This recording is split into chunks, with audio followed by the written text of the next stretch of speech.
आणि डॉक्टरांच्या प्रिस्क्रिप्शन शिवाय ऑनलाईन औषधांच्या विक्रीवर लवकरच निर्बंध घातले जातील अशी माहिती अन्न आणि औषध प्रशासन मंत्री धर्मराव बाबा अत्राम यांच्या वतीने दिली जाते। तर डॉक्टरांच्या प्रिस्क्रिप्शन शिवाय ऑनलाईन औषधांची सुरू असलेल्या विक्री विरोधात अनेक तक्रारी अन्न आणि औषध प्रशासन विभागाला प्राप्त झाल्या।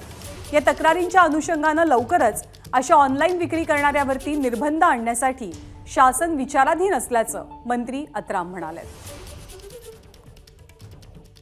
आपल्याकडे बंदी आहे, ते असं बंदी नाही, ऑनलाईन ते देऊन राहिले, परंतु ते बंद करायचं अशा प्रकारच्या असोसिएशननी मला माझ्याकडे निवेदन दिलेलं आहे। त्या दृष्टिकोनातून आम्ही त्या खंबीरतेने आपण विचार करत आहोत की हे बिलकुल हे कोणत्याच परिस्थितीमध्ये, कारण की त्याच्यामध्ये मेडिसिन काय देतात काय देत नाही ते ऑनलाईन काय काय पद्धत आहे हे काय विचार करण्यासारखा नाही, कारण की त्याच्यामध्ये काय देऊन राहिले ऑनलाईन आणि ते 40%